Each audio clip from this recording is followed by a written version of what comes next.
background's in pure science. I observe, examine, touch, and experiment. But sometimes I come across places that stretch the imagination, that defy measurement, places that almost scoff at any attempt to explain them. I recently asked my good friend Maria, who traveled the world looking for exotic places, to join me in Salem, Massachusetts, to examine the sites where many people were executed after the 17th century witch trials. I asked Maria to contact anyone who perhaps was more in tune with any lingering ancient feelings, with any so-called residual emotional artifacts of a tragic place. I thought it would make for a funny episode to offset my serious side. I never anticipated what happened. Maria invited Lisa Ann, a woman who claimed she had a gift for seeing alternate realities. Lisa Ann had no idea where she specifically was going and what to expect. There were no signs, no banners, or historical markers anywhere. We were just going for a walk in the woods and up an unremarkable hill. Our only request: tell us what you feel, if anything. There was no prep, no background info, just a walk in the woods. We're on location and we're about to go in. Lisa knows nothing of these sites. She's gonna go in ahead of us and we're gonna record her first impressions.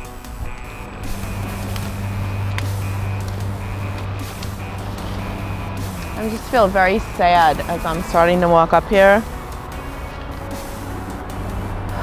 I feel like I can't breathe once I hit right here. It's just a really heavy sadness. And I just feel like there's a lot of people like watching or something, like lined up.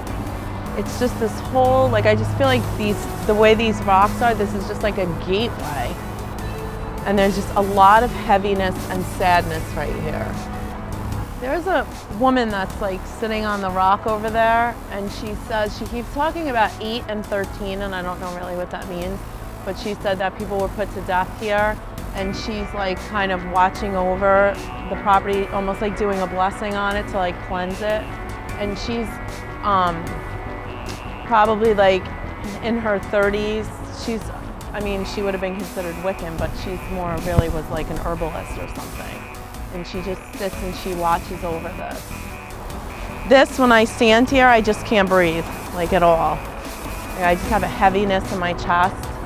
And I feel, it's weird because I feel this anxiety of like, but then I'm okay with it. As you walk up here, it's very sad because I know that there's nothing that I can do. Like once I get here, it's just hopeless. And there's an older woman here, and she just keeps saying like, you don't know what you're doing. You don't know what you're doing. I just keep seeing different people died on this. So like there's more than one. So do you know where we are? I really don't, but obviously we're in Boston, so I'm thinking this has something to do with witches. Yeah, we're just north of there. We're actually in Danvers now, and this is Witch Rock. Oh. And so what you were picking up on was actually pretty interesting. And we are on the land of what used to belong to John Proctor, and he was the first man who was accused of witchcraft back around the time of the witch trials.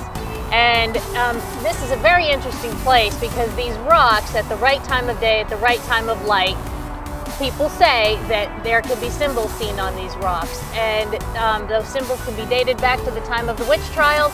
But the curious thing is there's lots of mystery around John Proctor and what he did and who he was and why was he wandering out in dark in the middle of the night.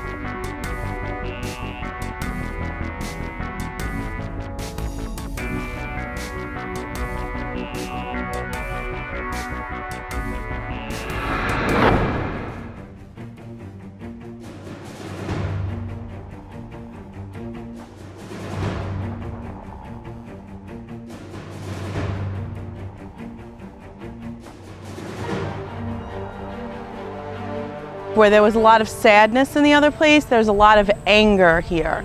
I feel very, very angry. And I keep hearing like people crying, and there's a woman crying and she's just saying like, this is not gonna change anything. It's not gonna change anything. The sad thing is I keep seeing children, like smaller children. There's like a little girl over there. And I feel like they're brought here to watch punishment so that they don't act bad or they don't act out. It's like a lesson, like I'm gonna teach you a lesson. And there's like a little girl who's maybe 5 years old that's there just crying. And I feel a lot of energy right here. Like as I'm walking around, there's just sadness, sadness, sadness. But right in the spot, it's almost like you feel this, I don't know, I know it sounds crazy, but like this vibration through your body or something if you just stand right here. You know what's really interesting? The place that we were at before, there was such a heaviness, sadness, and a sense of like this is all because of fear. Yeah. This has a completely different energy. Right. There is such an anger here, and I want to use the word like disgust. Like I'm just disgusted. At the end of the trials, the accused were brought here in carts, large carts. They were thrown in them with their hands bound. And they came down Hanson Street with the crowd following and brought up what used to be cart paths across that baseball field and then up through the woods, what is now woods here. And they were brought to this place, put on the gallows. Their bodies were not buried.